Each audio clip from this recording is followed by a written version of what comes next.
Alright, today has started a whole new project that I have put off and dreaded to do, but it's got to be done.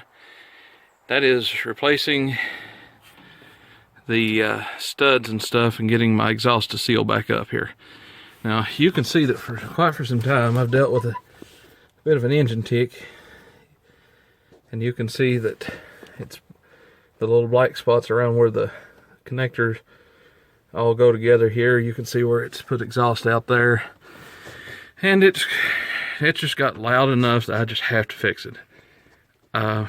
Still gets good fuel mileage, anywhere from 16 to 18 miles a gallon on fuel mileage, so not an issue there. It's just a sound thing. It sounds like a sewing machine going down the road. But what you're going to need is the nut that goes on this side of the stud. As you can see where my ratchet and stuff is a 16 millimeter, and they are standard right hand threads, so lefty loosey, righty tighty. And that's basically where I'm at this point, is just loosening up those bolts to drop the exhaust down. Alright, first milestone. The two nuts that goes on that holds the ball flange on. Success. Didn't break a stud. I honestly thought I had, but somehow the nuts came off easy, so I still have to do stud removal here and here, and then take two nuts off, two studs, and then I can replace everything and get it all tightened back up.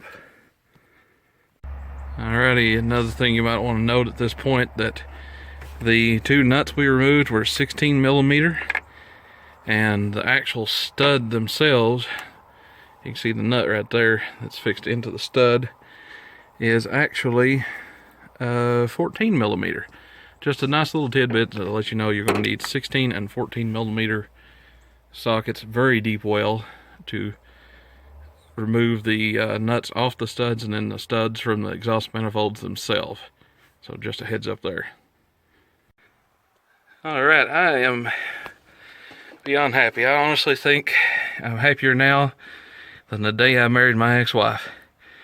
I have successfully, on a 304,000 mile engine, removed not one, but two exhaust studs that comes off the exhaust manifold. You can see they're caked on there with some pretty gruesome rust.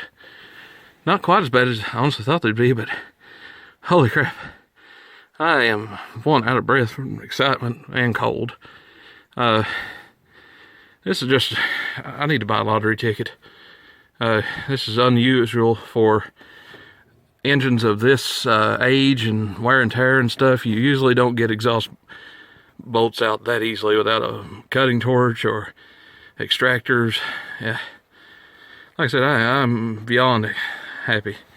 To give you an idea why I said you need extremely long deep well sockets, look right there. It literally just had enough space to allow the ball and end of the socket to fit in there. But yeah, 14 millimeter. If you're looking at it like so, that this fresh piece was up in the exhaust manifold. Here's the stud you have to remove it. Here's the nut that holds the exhaust flange from the pipe onto this, and it draws it all up. But you can see the size difference here. You go from a 16 millimeter to 14, and then if you're lucky like me, it'll twist right out. I didn't use heat. You can see it's dry. I didn't use any kind of PV blaster or lubricant. I just took a stab in the dark. Now the other one might be a total different story, but this one, beautiful extraction. I can't say that enough. I'm honestly surprised. Alright, you guys wondering why these inline sixes leak around the exhaust manifolds where the pipe meets up? There is no gasket here. It's just two mated surfaces with the living shit tightened out of them. You can see I've got the socket down there, but watch this. This is why they leak. That's supposed to be tight, but watch what I can do. I can move it that much, which means that's not a seal. It shouldn't move with that one just supposedly being tightened up.